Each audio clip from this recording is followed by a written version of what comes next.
What's your scariest real-life story? Story 1, I was 17 and had just gotten my license. Back in high school, my friends and I had made it a mission to find abandoned houses to throw parties in. We had a few good candidates, but the mother lode was this house I would pass on my way home from work. It was an undeveloped shell of a huge home with a large property in the back.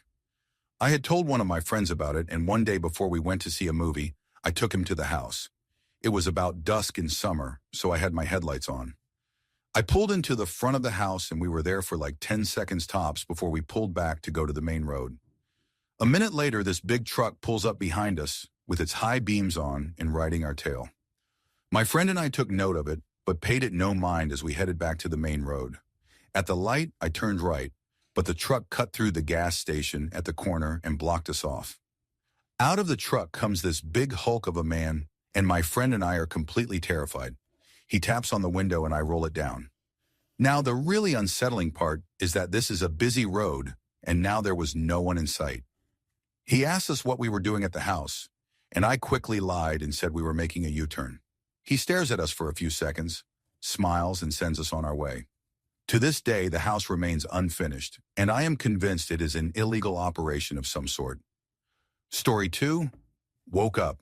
Clock says 3:34 in the morning. I am 17 and in my bedroom.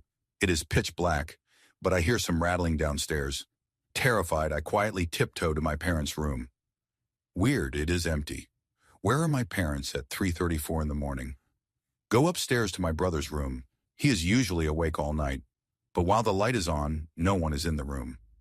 So I guess whatever those noises are downstairs, it must be them. Why are they awake? Maybe someone passed away. I go downstairs. In the middle of my living room is what looks like two men taking our television. No one else is in sight. I run upstairs as quietly as possible, shut and lock my door.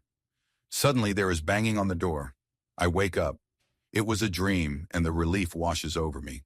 I look over at the clock. Weird coincidence, it is 3:34 in the morning.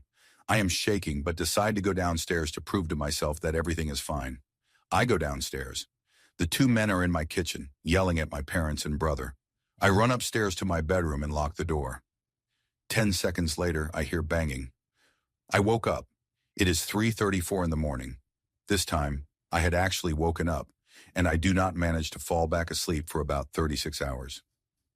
Edit. Lots of responses about lucid dreaming here. I spent most of my teens and early 20s as a lucid dreamer, discovering the techniques after a childhood plagued by very frightening sleep paralysis. I found a message board back in 1998 where I learned to at least have fun with it. The above story was not a sleep paralysis experience, but it was typical of the kinds of nightmares I used to have. Strangely enough, I rarely have nested dreams anymore, and have not had a successful attempt at lucid dreaming in a few years. My guess is that it has something to do with hormones.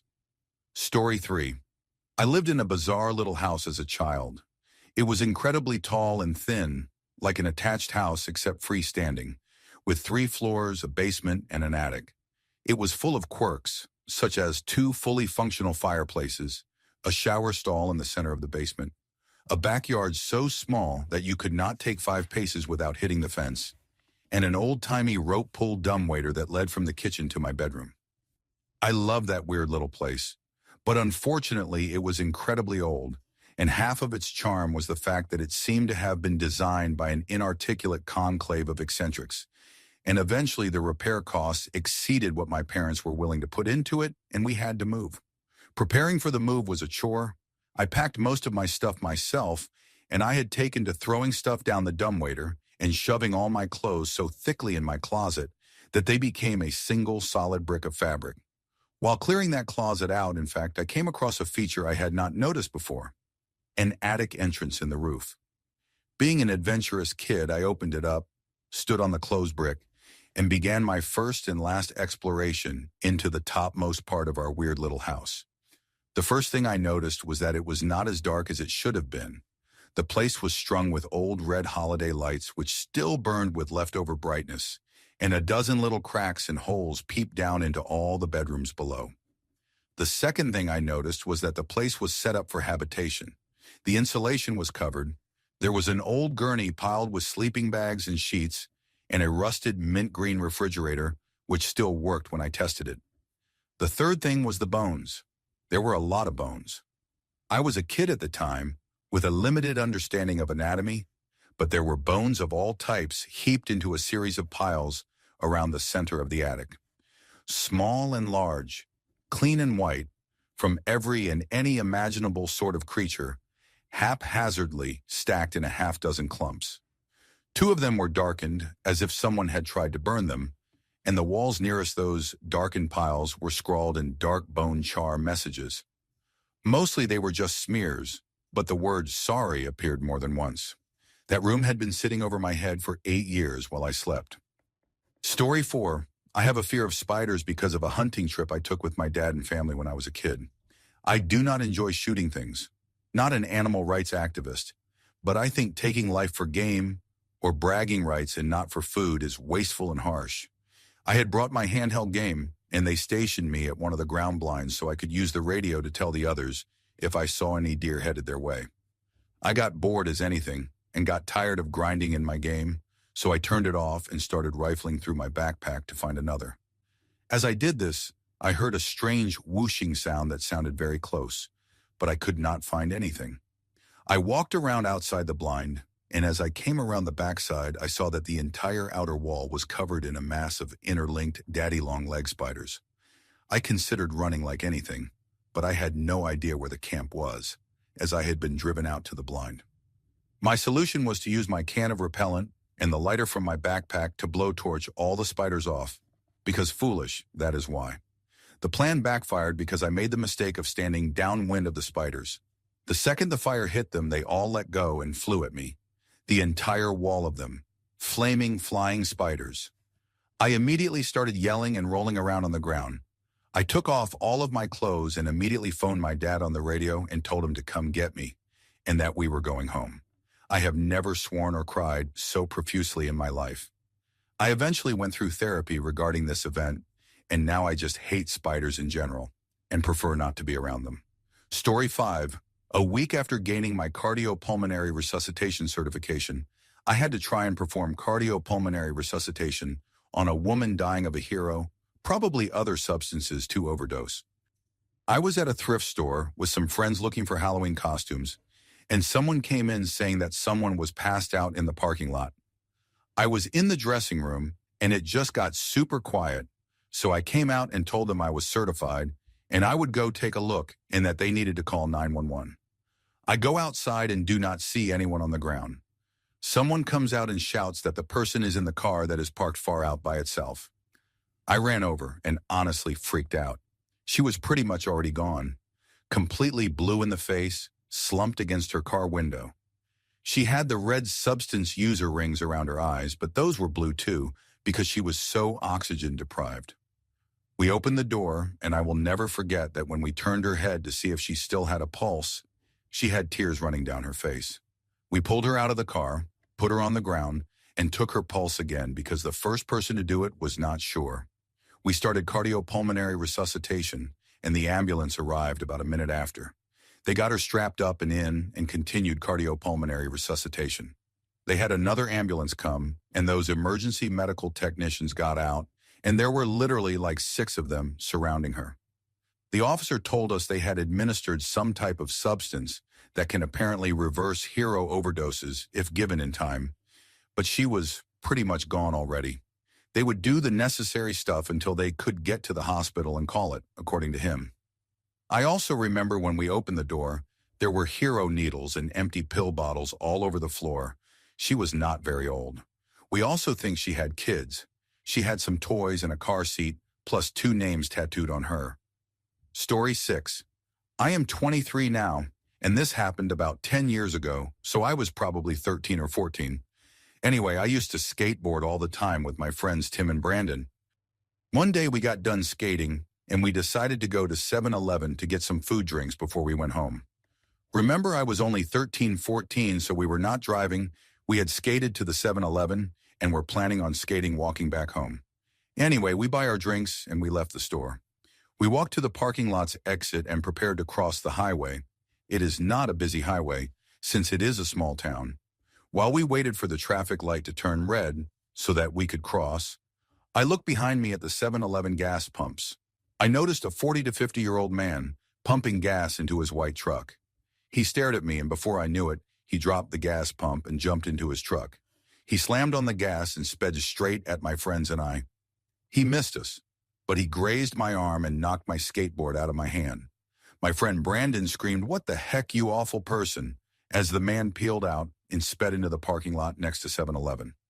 I swear to God, he drove through a ditch which was between 7-Eleven's parking lot and the parking lot he was in and tried to run us over again. This is where it got bad. The three of us started running at full speed across the highway and toward the local library, which is like 2 to 3 blocks from 7-Eleven. When we were about 1/2 a block away, I looked back and saw the man speeding toward us, full of rage. Brandon and Tim ran up to the library doors and I ran toward the woods. It was Sunday, so I knew the library was closed, and there was a trail in the woods which led to my backyard. Meanwhile, this man peeled into the parking lot and hopped out of his truck.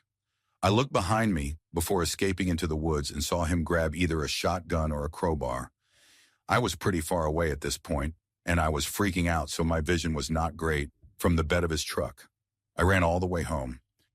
When I got to my street, my neighbor Tim's dad told me to get in his car because we had to go to the video store, which is where Tim's mom worked. When I got there, I found Tim and Brandon. They ran to the video store after realizing that the library was closed and 3 officers. A minute later, my mom came in, crying her eyes out because Brandon and Tim told her they did not know if I lived or not. Everyone had thought that I was captured. Tim told me that he saw the guy running after me into the woods, which is scary because I thought the man was chasing them, not me. Anyway, he was never caught, and I spent the next 5 years worrying about every white truck I saw. Story 7. When I was in high school, I had a really good friend who lived next door to a house that was always up for sale. People would move out in the middle of the night without a word, and it had not had the same owner for more than 6 months straight for a couple of years. One night we were really bored, and he suggested we go explore the house next door, since it had sat empty for a while. We go around back, and there is a dog door that he can crawl through, and he unlocks the door and lets me in. The house itself is really unremarkable. It looked like it was built in maybe the 1950s and was a craftsman-style house in an older, nicer part of town. My friend's house was similarly built. The kitchen had a really nice built-in breakfast table set against a picture window. The house's electricity was off, but you could see the streetlight through the window.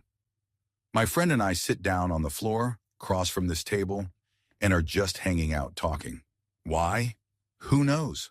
All of a sudden, my friend screams, and in that instant, my vision goes black. But it was not that I just could not see. My body was engulfed in this sickly coldness from head to toe. I start screaming, and I feel my friend's hand grabbing mine and pulling me in some direction forcefully. My vision slowly comes back, and I start to warm up when I realize that we are outside under the streetlight. It was December and should have been much warmer inside of that house. Finally, I look at my friend, and he looks scared. I am really confused and kind of panicked myself, and finally ask him what happened. He says that as I was talking, a black thing, this figure that was all black and only had the vague shape of a girl, crawled out from under the table and sat on top of me. Apparently, I started groping around with my eyes wide open, like I could not see, and he was so freaked out, he pulled me out of the house. We are still friends, and we bring it up every now and then, but the story itself never changes, and it still sends chills down my spine. To this day, I have never felt such blackness or coldness in my life. It was palpable, almost sticky. For a couple of days afterward, I could not shake this unsettling feeling, and I could never walk past that house again. I am scared to get out of bed now. Story 8. Every time I stay at my grandma's house, I hear someone walking upstairs. It starts at one side of the room, casually walks to the other and stops. This will happen maybe twice a night. I did not start hearing it until I was about 14, when my grandparents made me start sleeping in a different room on the first floor because they started sleeping in separate bedrooms. Blah, blah, blah. Regardless, both of their rooms are also on the first floor. For a little backstory, I have always been afraid of the upstairs at their house. I do not know why, but it has always freaked me out, and I refuse to ever go up there alone. I am 23 now, still will not go up alone. There is one room specifically, though. It is a long, narrow bedroom. When you open the door, there are closets on your left and right, a bed placed roughly in the middle of the room, and a window on the far side opposite the door. I was told growing up by my grandparents that the sons of the previous owner claimed to see a gorilla come out of the closet at night, dance around the room, and go back into the closet. I thought nothing of this story until I had to start sleeping in the other room, the room located directly below the scary room upstairs. So we all go to bed. All the lights in the house are off, and I am still awake, lying on the bed. Then I heard it. Thump, thump, thump, starting at one end of the room upstairs. It got closer to me, passed right above me, and continued to the end of the room, where it stopped. I am wide awake, terrified out of my mind. It was no question to me that I had heard footsteps. I knew that slow, casual pace. I was freaked out and went to my grandpa's room.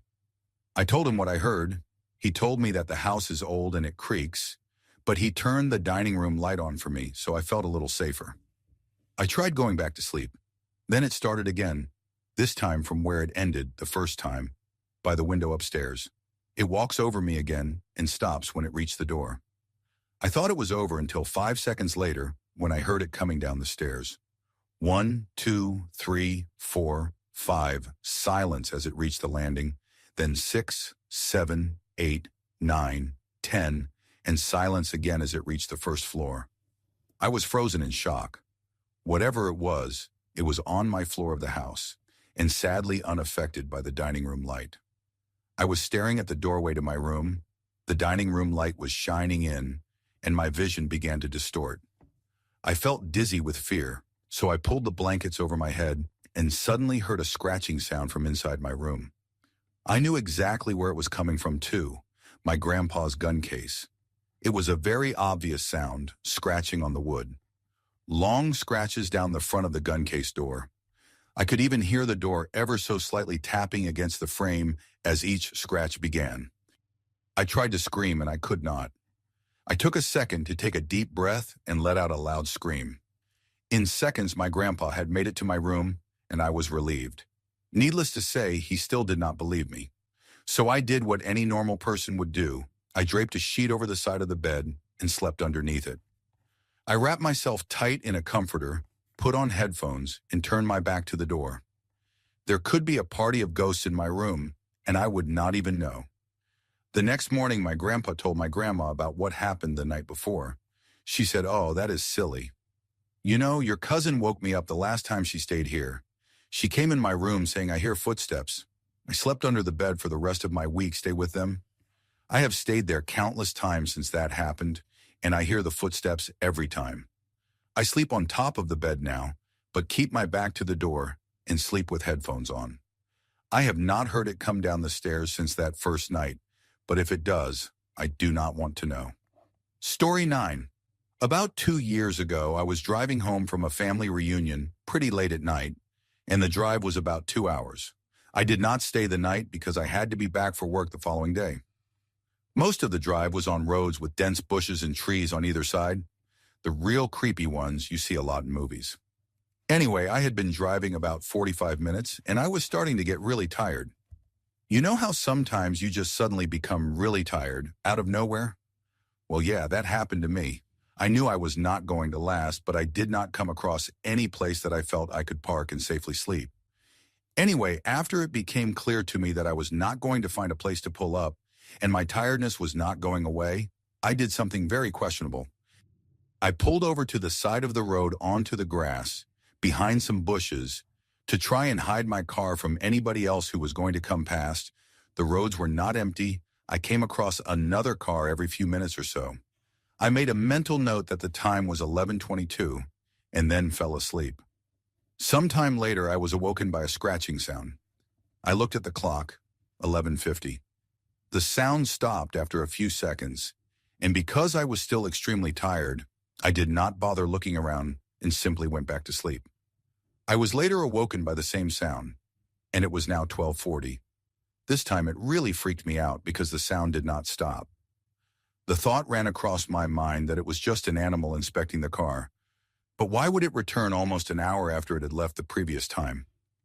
I looked in my rear view mirror and just managed to catch a glimpse of something running away into the forest. Now, at the time, I thought it was the hook killer. You know, the one that scratched that couple's car and then harmed the guy when he got out to investigate? Forget that, I thought to myself. So I got out of there. There was a bend no more than 100 yards up the road, and as I came around it, there was a car parked off to the side of the road with the driver's side door opened. I slowed down just to look to see if anyone was in there. There was not. Then I looked in my rear view mirror. I did not see anything, and all of a sudden this guy comes sprinting around the corner. He starts screaming at me, shouting stuff like, hey, you, get out of your car now. I noped out of there and sped off. I never saw the guy again. Morale of the story? Do not sleep on the side of a deserted road. Story 10. I was 16 and woke up in the middle of the night to seeing my clothes being rustled about in my doorway. After washing my clothes, I like to hang dry them on my doorframe. I notice some really gray, veiny-looking legs, and then I see these really long pointed sticks moving through my clothes. It took me a second, but my sleepy eyes adjusted to see one of the most grotesque, demon-looking figures I have ever seen. He was extremely skinny and had a distended stomach. His skin was gray and veiny, and those long sticks were his fingers. His chin was long, his eyes had no lids on them, and were unusually big. His tiny mouth was in a pucker and moved like he was eating an imaginary lollipop. His hunchback looked as though it tore out of the strange hospital gown he was wearing. He just stared at me, and I tried to scream my grandmother awake, who was sharing a room with me for the weekend. He would not stop staring, and I stared back and tried to shake my grandmother awake. I started noticing other things about him, like how large and cone-like his head was, and how hairless and shriveled he looked as he stood still, surprised I could see him. My grandmother woke up, looked towards the door, and he was gone. In the weeks leading to this encounter, I had been experiencing strange things in my house, like my bedroom door slamming and locking on its own. One night I woke up to what felt like several hands touching my feet and legs in horrible nightmares. After the experience with this strange gray man, I told my parents, and they had my room cleared spiritually. I do not know if that really made those horrible things stop or gave me peace of mind from things I was manifesting myself. All I know is I do not experience those things anymore, and I will never sleep with a door open again. Story 11. When I was about 7, my 2 brothers and I were playing in an area that was used as an unofficial motocross place. We decided to dig a tunnel for some reason, being the extra smart guys we were. It took a few hours to dig about 6 feet in and 2 feet high. I was right up at the face when suddenly the tunnel collapsed. It was all dirt with no supports. My world went instantly black and hot. By hot, I mean furnace hot. I could not move a muscle from the weight of the soil completely enclosing me. I started to really panic, as you do. Everything started turning red, which I guess was blood being forced into my head. Every breath was getting harder as the soil constrained me more and more. Even though my hands were near my face, I could not move my arms to clear the dirt around my head, and also started breathing in dirt, which made me cough, which made me contract my stomach, and then I could not draw breath at all. This is not what made me panic, though. The total darkness turning red with the incredible heat made my young mind think I was going to an awful place. I do not know how long I was buried for, but it seemed like an eternity. Suddenly, I felt something grab one of my feet. My brothers had been frantically digging through the collapse to pull me out and managed to reach me and then pull me out. We never told my parents. I just went home and got hosed down. Story 12. My house sits farther back in the lot than most other houses. It is a strange layout as well. The sidewalk runs the length of the living room and ends at the front porch, which lets into the living room. Large windows that do not open allow great light to get into the living room, but at the cost of no privacy. The rest of my family was on vacation, and having the house to myself, I decided I would get smashed. Well, I pass out on the couch in the living room at about 9, when I realized I was too scared to walk back to my room. The couch is right underneath these big windows. I woke up suddenly, not knowing why. I had a severe case of the chills and I could not figure out why. Then the banging started. It came from right above me. I did not move, but I opened my eyes and looked up at the window. Someone was standing there, pounding on the glass. Without moving, I looked at the cable box. It was around 3 in the morning. The banging continues. Then it stops suddenly, but I still did not move. Suddenly it commences again, coming from two different directions now.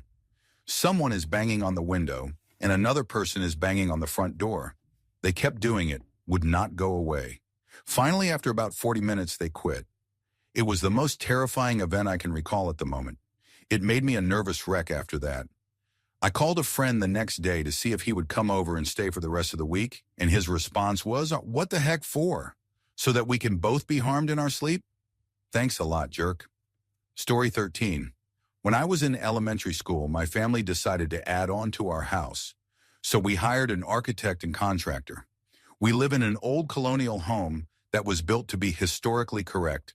For example, 200-year-old softwood floors, proper paint colors, etc. Because of this, my parents chose to have all of the wood trim painted in the addition. The contractor did not want to because we actually bought quality wood, and he thought it was a waste of time. So we ended up hiring another contractor after about a year of arguing and having almost no work done on the house, even though the contractor and his team were consistently being paid. The new contractor was one that my parents' lawyer had met through church. Most of his team also went to that same church. Now, we always tried to be hospitable towards the workmen and would offer them drinks and snacks, particularly in the summer. We live in a hot, humid climate that is pretty much unbearable. So my mom would send me outside with lemonade and the like for the workers. They were all really nice, and I remember having nice conversations with them about whatever now 9-year-old me found interesting. I particularly remember this one guy named Kenny. The actual contractor never showed up on the job, and Kenny was put in charge. Kind of like a gopher, he was always really nice to me. Anyways, a few months after they have finally finished the addition on our house, I think it took about 2.5 years, Kenny's name is published in the newspaper. He was put in prison for charges of harmful acts toward children. Before he worked at our house, he had been on a list of offenders. The contractor found this detail about his employee unnecessary to share with my parents. I was an elementary age girl at the time. My brother was in middle school. My parents would leave us home alone with the workmen there on occasion. Thinking about this still gives me the creeps. I cannot. Story 14. Posted this elsewhere, but here it goes, not me, but my sister. So growing up, my sister had an imaginary friend. She said she was an older lady and she was nice, and her name was E.E. She talked to her and played with her all that jazz until she was probably 4 or so, and then it stopped. Fast forward to when my sister was about 10. My mom is not home. She got a call to go to the nursing home for Grandpa, so she bolts with Pops. My sister and I shared a room at the time, and she was in there doing whatever, and I was on the other end of the house. All of a sudden, I hear the radio in our room click on, turn all the way up, turn all the way down, and go off. This happened like 3 times, so I go in there to be all like, "What the heck, kid, knock it off," and she is sitting in our room, just white as a ghost.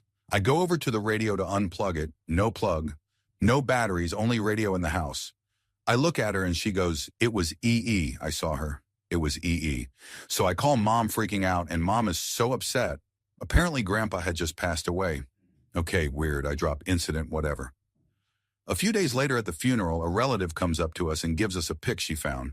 My sister goes, "Hey, it is E.E. It was a picture of my grandparents when they got married. My grandmother died before I was even thought of, when my mom was 11. We live in the home my mom grew up in. We have no pictures of her at all, as my step-grandmother got rid of them all when she moved into the house a few years after mom's death." Story 15. My grandfather's company does timber. Mining was setting up an office in a relatively remote part of a third-world county and found a house that was dirt cheap, even for third-world country standards. Obviously, there was a catch. The villagers in that area told him not to purchase it since the house was haunted and everyone who had ever lived there died violently. He decided it was just some superstitious nonsense and got it anyway. So the guy setting up the office will live on the top floor of the house with this family and the lower floors for the office. He moved in with his wife and 3 kids. Anyway, my grandfather suddenly got no news from him for the longest time. Since this was in a remote part of a third world country, he was not too worried since he just assumed they lost power or something. He finally contacted the local police to go check on the guy since he was completely unreachable. They found everyone gone. Apparently the guy harmed his wife, kids, and then himself with a machete.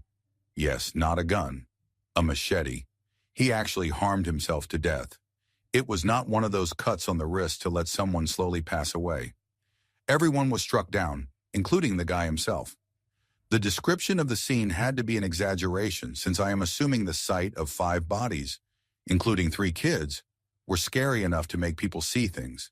So I will not bother putting it here since I am not sure what is true and there were details that people could not have witnessed. Let us just say I stopped paying attention after I heard the phrase magic machete. I was told the entire room was covered in blood, including the ceiling. Some people were saying the blood on the ceiling had to have gotten there. Because the spirits threw the bodies around, I had to explain about blood pressure and got tons of weird looks.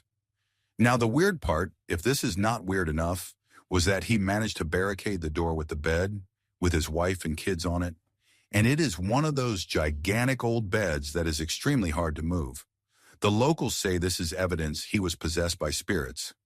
I say moving to the middle of nowhere in some third world country drove the guy nuts, and uncomfortable people can do all sorts of strange things and even perform surprising feats of strength. Anyway, my grandfather had to pay a few bribes to make sure nothing gets to the press, not hard middle of nowhere, about the entire thing and get the police to classify the deaths as natural. No idea how they will explain that. Third world countries are awesome. All employees in the know had to sign an NDA too. He then tried getting other volunteers to set up the office. Even if they have not heard all the gory details because of my grandfather's gag order, everyone knew the previous guy died. No one volunteered. He promoted one guy, gave him a fancy title, and told him he is in charge of setting up that office. The guy quit. Story 16. When I was about 13 or 14, I lived on a farm in North Carolina. This was not a regular farm that you would expect with fields full of beans and stuff. It was actually a pine tree harvestery. Pine needles are a big landscaping commodity, and so we lived basically in the woods and would bale the pine straw every year. Whatever, the point is that my house was in the middle of 550 acres of perfectly lined longleaf pines. My living room had a huge picture window. I will not go into the architecture of the house, but it was a weird custom job built by some dentist in the 30s. The window in the living room stretched nearly the entire length of the room, maybe 50 feet. The house was built on a subtle hill, so the living room itself sat 5 or 6 feet off the ground, so you had something of an angle to look out at a solid mile of pine trees. During the winter, it was unsettling because you would get just a bit of snow, enough to reflect moonlight so that you could see the dogs running around at night.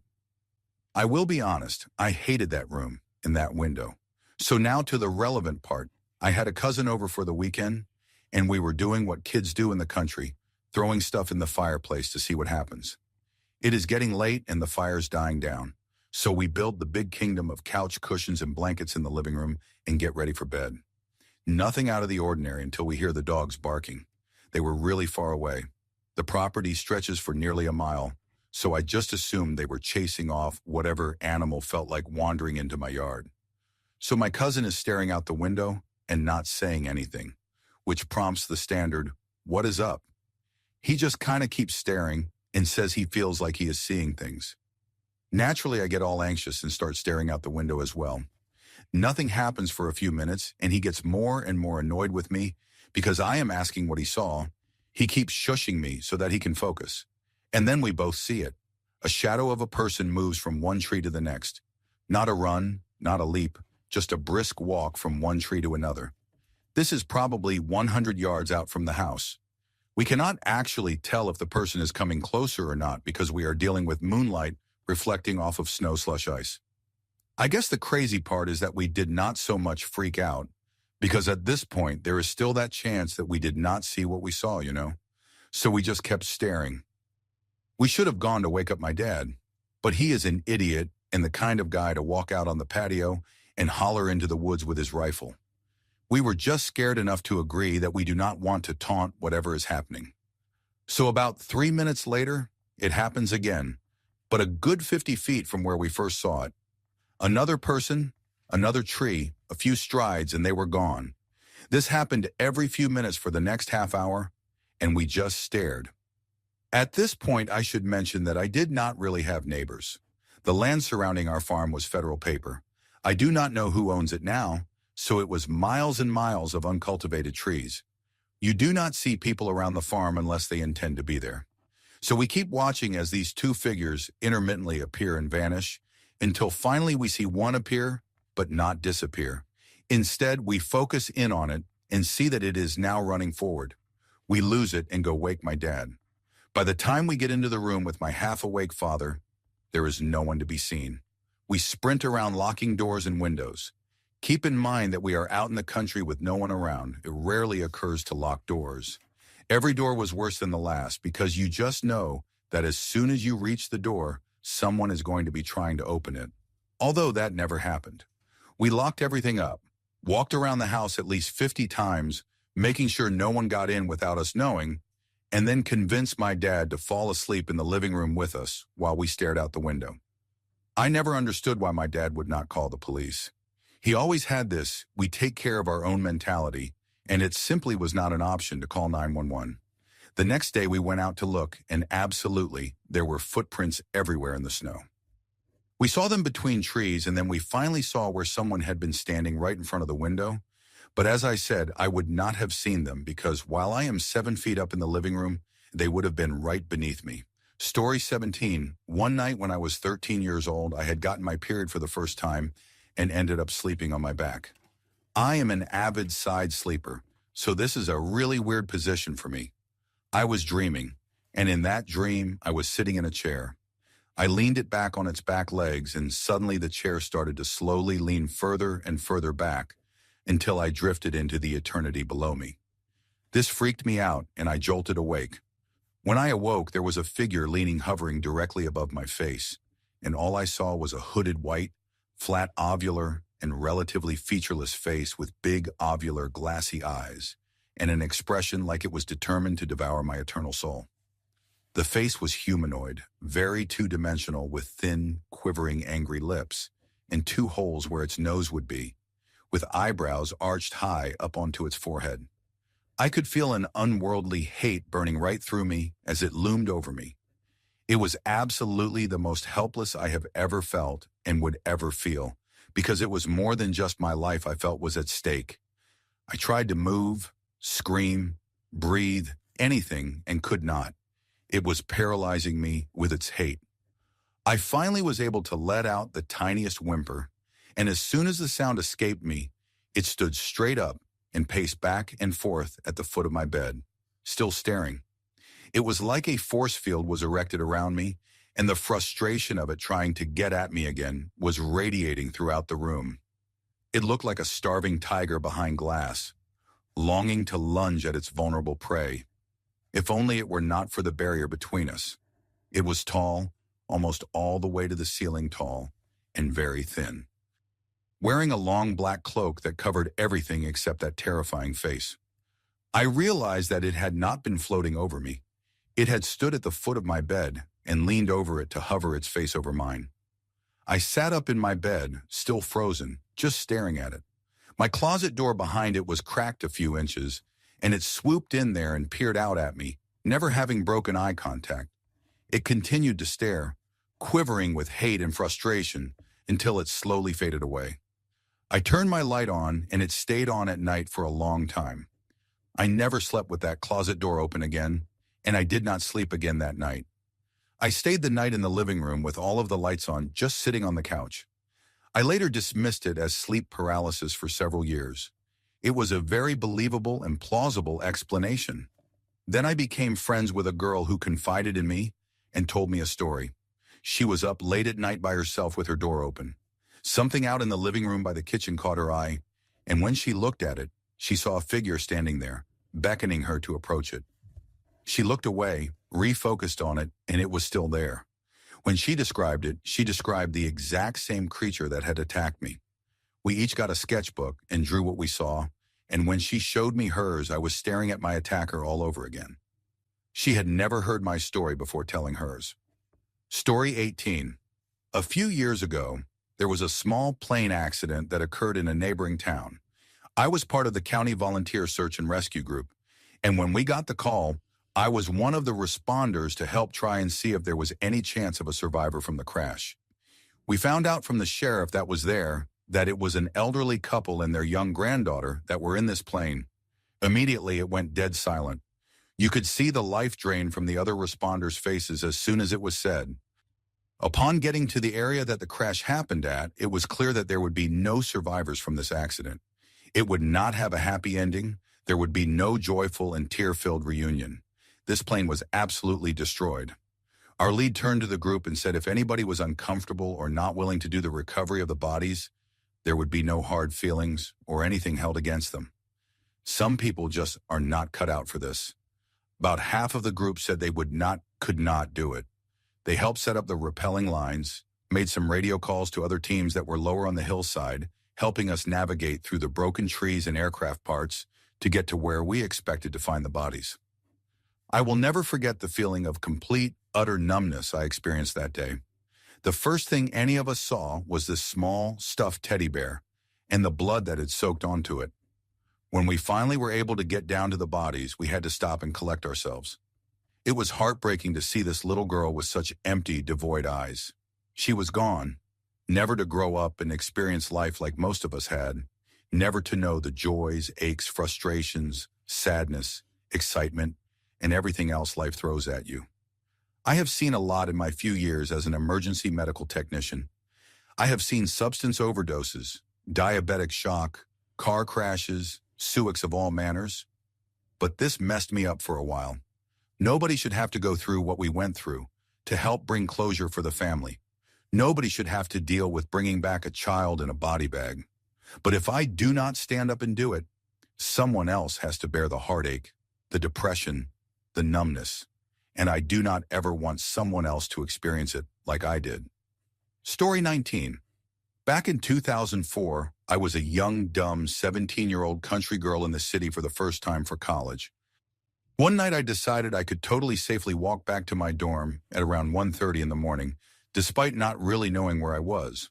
Of course, I instantly end up wandering around a terrible part of the city. Most of the streetlights are busted out, trash everywhere. Loud arguments from inside the dilapidated as anything row houses. In short, I would not even want to be here in the middle of the day. A car drives up behind me and slows down, so they are keeping pace with me for nearly an entire block. I look over, and there are 5 unsavory-looking men inside. By this point, I was approaching an intersection, and they pull up, make a left, and stop in the street directly in my path. Mother forget it, I completely panic at this point and just stand there right in front of them. My mind went completely blank. I have never been that scared in my life. It did not even make sense to try to run because they would have caught me without question. I am not really sure how long I stood there, but suddenly the porch light in the house just past the car came on. Dude casually strolls outside carrying a bag of trash, and car peels away. I completely break down crying and shaking. Dude spots me and listens to my probably incoherent story, takes me inside and gives me a soda. Then he and his roommate walk me back to my dorm. They were both lovely and invited me to check out their stand-up sometime, but unfortunately I was too young to get into a bar. I never saw them again, do not even remember their names, but feel pretty confident that if that guy had not decided to take his trash out at 1 in the morning on a Saturday, my life would have taken a really unpleasant turn that night.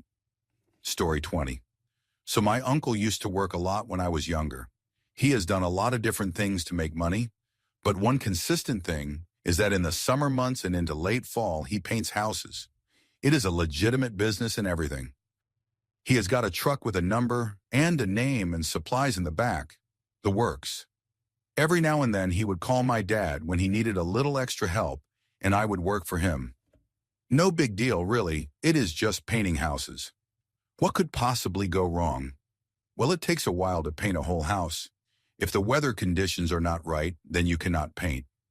One particular fall was extremely wet. It rained what felt like every single day. My uncle would paint multiple houses at a time, so sometimes he would get caught up due to situations like these, and I would work a little more than usual. That was fine by me, though. The job was not hard and it paid well. Anyway, it was a warm day for late fall, but there was still a distinct chill in the air, one that kind of penetrated through you and stung your soul. My uncle had this job he had to finish, It was an old Victorian house in a quiet part of town.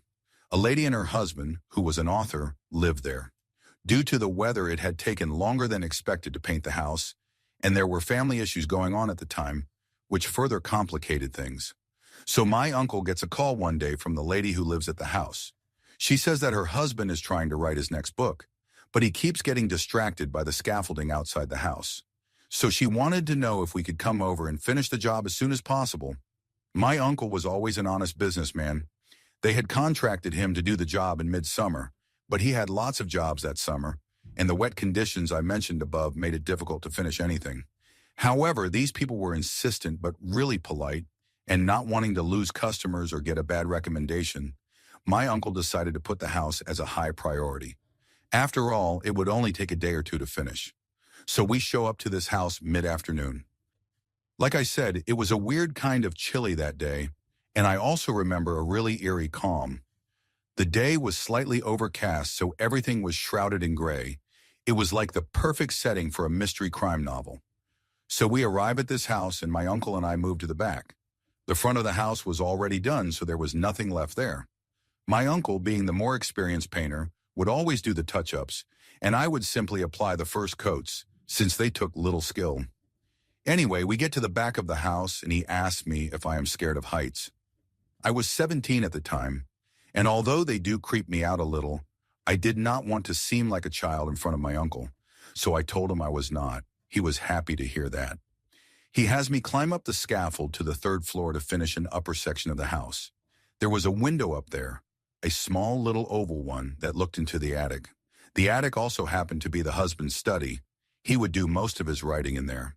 So I am climbing up this scaffolding, cans of paint dangling behind me, and various paintbrushes and other tools in the utility belt my uncle let me borrow. I get to the top of the scaffolding and set all my supplies down. I crack open a can of paint and start painting like I had a few hundred times before. Outside of the temperature, the overcast and the eerie calm this day was like any other. I am working my way across the top part of the house when I get to the window that looks into the study. I bend down, dip my paintbrush, and stand back up to paint above the window. The window was in my direct line of sight, and I could not help gazing in. I see a man, the husband, staring back at me with a face completely barren of any emotion. I had never seen a face so devoid of feeling before. I still have not. Of course, I get startled and take a step back. I chuckle and smile at the guy, but he does not smile back. Instead, while remaining completely emotionless, he draws a pistol up to his head that he was holding in his hand the whole time and proceeds to harm himself without ever breaking eye contact right in front of me while I am staring at him. In utter shock, I gasp and let out the smallest scream as I step back in fear. Only I stepped back a step too much and fell off the scaffolding. Alerted by the noise, my uncle looked up in just enough time to see me fall off the scaffolding from the third story. I was lucky enough to land in a bush and only suffer a broken ankle and a few scratches. The biggest wounds happened in my head. I had to go to counseling for a while. It has been years since then, and I still remember that man's face. I have never forgotten it. It will always be burned in the back of my head. I know why. Looking back, his face was so devoid of emotion because he never felt any emotion at all. He literally did not care about what he was doing. As it turns out, the man was seriously depressed and facing marital issues with his wife. Combined with a few too many nights, drunk on whiskey and facing writer's block, I guess he decided he could not take it anymore. His wife moved out of the house shortly after, and we never finished the job. To this day, that house remains abandoned, and to this day, I try not to drive down the street it is on. I am scared that if I do and happen to pass the backyard, I will see that man staring back at me from that window, cold and emotionless. Story 21. About 4 years ago, I woke up one late morning on a day off at 10:21. You will learn why I remember this 4 years later in a second. I got out of bed, used the restroom, got dressed, etc. I went back into my room and picked up my phone to check for messages, and the clock in the phone said 10:25. I was surprised because I know that it did not take me only 4 minutes to dress. I had lingered in the warm bathroom quite a while and brushed my teeth too, etc. I looked at my bedroom alarm clock to confirm, since that was the clock I had looked at when I woke up. It also said 10:25. I shrugged it off and figured in my sleepy, just woke up state, I had misread the original 10:21. I went downstairs, turned on the personal computer, turned on the news on the television to listen to, and started cooking breakfast. I wanted to microwave up some rice leftovers from last night, so I went to pop them in the microwave. The time on the microwave was 10:25. I whipped out my phone to check the time. It still said 10:25. There was no way. There was no way that I checked the clock upstairs, walked downstairs, turned on the personal computer and the television, got a glass of water, and started cooking eggs in the matter of less than a minute. I decided to stand there and watch the microwave clock while counting to 60. I figured if it did not turn to 10:26 in 60 seconds or less, clearly it was malfunctioning. It turned to 10:26 about 20 seconds into my count, which made sense. It had been 10:25 for a while before I looked. I finished making my breakfast, plated it up, and took it over to the personal computer like the lonely slob I am. The time on the personal computer said 10:20. I pulled out my phone. My phone also said 10:20. That is when I started writing all this stuff down. I pulled up the little clock toolbar and watched the second hand go around. While I watched it, time seemed to pass normally. It ticked to 10:21 and 10:22 as I watched the second hand go around. Over the next, what felt like an hour or so, maybe hour and a half, all the clocks in my house, as well as internet ones, seemed to pass time normally while I observed them. But if I looked away for a while, at least 2 minutes or so, they would make no sense. At one point about 15 minutes after these events, the cell phone and personal computer read 10:14, then later 10:13, then back into the 10:20s. After the hour and a half, they normalized, and I have never experienced it since. Story 22, I was on holiday in Cancun, Mexico. It was 2025 and I was 15. Having been for a swim, I decided to go and get a shower and change before getting something to eat. I entered the apartment and went through to my room, grabbed my stuff, and entered the bathroom.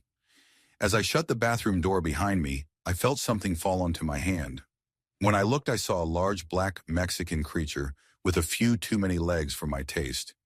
It completely covered the back of my hand, and in the brief second I looked at it, I determined it was some sort of spider or tarantula. Now, being from England, I am neither used to nor capable of dealing with such creatures, so I was forced to rely on pure human instinct. This was it, fight or flight. This was my moment to prove I had become a man. I could tame the beast and parade it in front of my family. I could prove to the world I was its master, and no creature on this planet could take me down. I let out a sudden roar and started shaking my hand violently to force this thing off while making my way on top of the toilet seat. It fell on the floor and lay still, not moving an inch. I grew in confidence and put one foot back on the floor to investigate. Suddenly it got up. This time I screamed like a pop fan who had just got a message. I retreated back to the sanctuary of the toilet seat and watched in horror as this thing scurried towards me. It had climbed to the top of the door and waited for me. The toilet seat no longer felt safe. It was going to hurt me. It was then I noticed it only had 6 legs and was not moving like any sort of spider I knew of. My fear started to fade. I recognized the shape of the animal, but could not put my finger on what it was. It had a large body and long, spindly legs. It turned out it was a crab that did not have any pincers. I have no idea how it got into the bathroom as there were no windows, and the door was shut. I captured it in a pan and released it near the lagoon. I like to think it got eaten by an alligator. Story 23. Throwaway because I have never told anyone. When I was 14, my brother moved out of my mom's house to start college, leaving me the entire top floor. I had been living in the top floor alone for about a month before I first started hearing weird sounds coming from the hallway and bathroom area outside of my bedroom. Every day at some time in the day, I would hear footsteps going away from my bedroom, or a door suddenly rock on its hinges like it does when someone shuts another door and the air pressure changes. Normally, I could only hear the footsteps from outside of the hallway, but some nights I could hear footsteps moving right past me in the hallway. It continued like that for a long time. I spent weeks where I would investigate every sound and wait in the halls late at night for the footsteps to come by. Then I would spend weeks ignoring it and blowing it off as a creaky house. In November that year, I think I saw what was making the sound. I was falling asleep with my head turned toward the shut door to the hallway. My computer desk was right next to the door. I could see a blue light next to the power button. I nodded off for a bit, but in a daze I noticed that the blue light was flickering like something was in front of it, and I focused my eyes on a silhouetted man standing between me and the hallway door, looking at my computer desk. I instantly woke up. I was staring at an intruder and trying to figure out what was happening. I concluded that I would just roll out of bed as quietly as possible and make a run for the door. He left it open when he came in. Before I go any further, I swear this is true. I know how crazy it sounds. So I attempt to execute my runaway plan, but the exact moment I shifted my waist to slide out of bed, the man turned around and looked straight at me. He did not have a face. It was hard to tell at first, but now that we were looking right at each other, I could see he was like a shadowy void from head to toe. I sat up as fast as I could, but sooner than I could make it up, he was at the edge of my bed. I rolled backward onto my bed and felt substanced, like I had suddenly been injected with anesthesia or something. I could not speak. I was trying to scream for my mom or stepdad, but every time I tried, all I got were squeaks. I was still staring right at the intruder. He reached out a hand and covered my eyes. I blinked, and he was gone. I could speak and move as normal now, and I jumped out of bed. Nobody was in the room, but the door was still open. I remember shutting the door, and I remember seeing the door shut before I fell asleep, but the door was open when I got up. I have thought about this experience a whole lot since it happened, and the door is the only thing I cannot explain away. I stay away from the dark now. Story 24. To start, I just want to say that I have never been the type of person that gets caught up in the idea of paranormal activities or ghost stories. To me, even at a young age, those types of stories just seem completely unbelievable, and I could never take them seriously. With that being said, what I am about to post is something that happened to me a few years ago that pretty much changed all of that.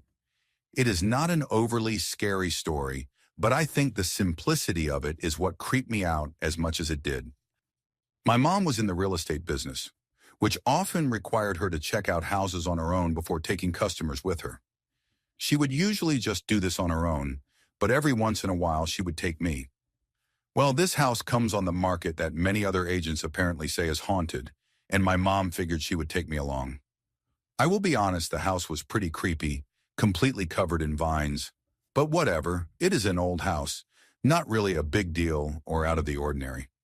We go in and look around the first floor, and for the most part it seems like most houses she takes me to, still furnished, and has that smell of a house that has been empty for a while. The first thing that struck me as a little bit odd was that they had one of those old-style box televisions, and it was playing some old black and white documentary, and it just made the house seem really old and gloomy. We eventually made our way upstairs to look at the bedrooms. The second floor was set up so that there was one long hallway with 2 or 3 doors staggered down its length. The first room was normal enough, but as we got to the second room, we saw it was completely full of stuffed animals and not the toys, but a whole room dedicated to real stuffed animals. Even though I thought that was pretty strange, the room was fine besides that. Pretty neat and nothing out of place. Wanting to get out of the room, we went down the hallway to check out the final bedroom, which again was fine. We are on our way to go downstairs, and for some reason, as we passed the second room, I look back in and immediately stop in my tracks because there was now a chair directly in the center of the room. We were both positive it was not there before, since we would have literally walked into it when we were in the room before. But nonetheless, there it is, sitting directly in the middle of the room like it was meant to be there. Obviously, we got out of the house pretty quickly after seeing that. It was something so simple, but what really got me was that there was no explanation for it. We were the only two in the house, and neither of us went off on our own to check out a room without the other. So how does a chair randomly move in arguably the weirdest room in the entire house? I consider myself a pretty logical person, and the fact that I cannot think of a single explanation for what happened is why thinking about that house still bothers me so many years later. On a side note, in the few years after we looked at the house, it has sold 5 or 6 times, with almost all the homeowners saying that strange things would happen when they were in the house, like someone did not want them living there.